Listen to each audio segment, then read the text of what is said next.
You might already begin to wonder how fascinating it is that sometimes just by listening and allowing your attention to drift, you begin to feel a shift, like the moment a tree, grown in the shade, suddenly finds sunlight and grows towards it, naturally, unconsciously, without trying.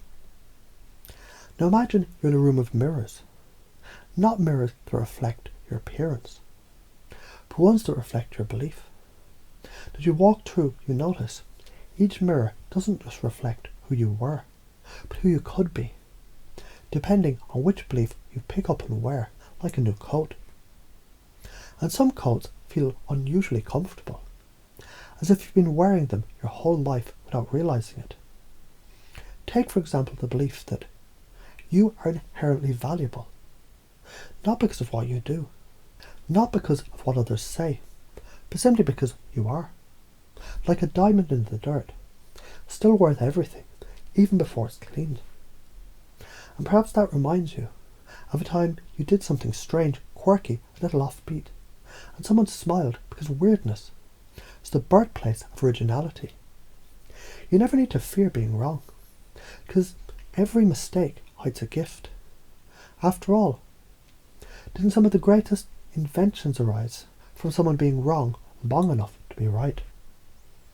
And so as you listen, your unconscious can begin to build, layer by layer, a new framework, one where failure becomes feedback, fear becomes fuel, being different becomes magnetic. You might notice a feeling now of expansion, as if something rigid is loosening. Because when the mind stops gripping so tightly to old beliefs, space is made for a new operating system to install itself. Your unconscious loves upgrading, silently, efficiently, automatically, like a software update that only requires permission and curiosity.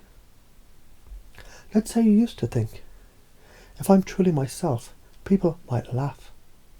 And now imagine replacing that with the belief, if I'm truly myself, I give others permission to be free too.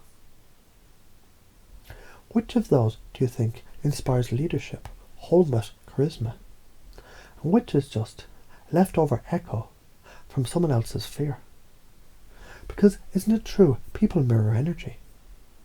When you bring joy, playfulness, certainty, people respond. They lean in, they follow, they feel seen. What's more magnetic than someone who owns their energy, with unapologetic authenticity? Just consider the free spirit, the one who dances without music, and invites others to move. The brave explorer, who steps forward even when the map is incomplete. The resilient soul, who collects criticism like kindling and burns brighter. Now, as you think about these identities, maybe your unconscious is already trying them on, noticing which one fits best. Or maybe it's merging them all into something entirely new, something only you can be. Because you don't need permission, you are the permission. You've already practiced hiding, now practice revealing. Try it like trying on sunglasses. Some styles may feel strange at first, but soon they become your signature.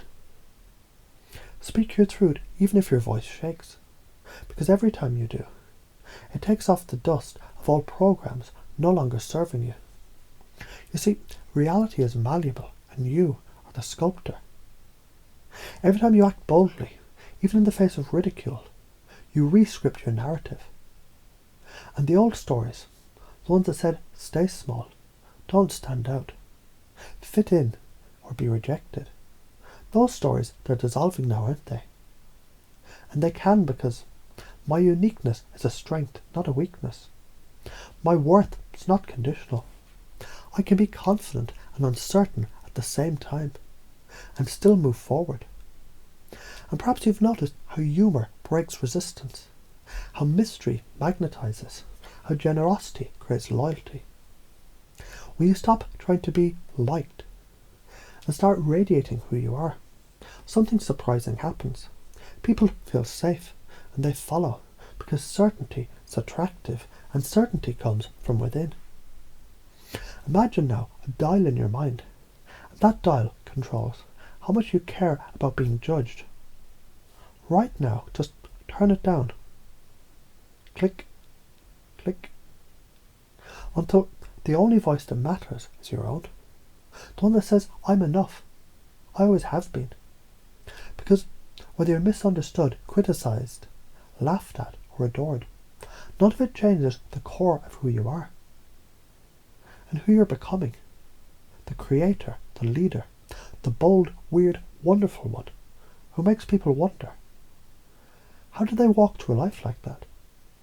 And you just smile because you know. It's not about never feeling fear. It's about deciding what matters more.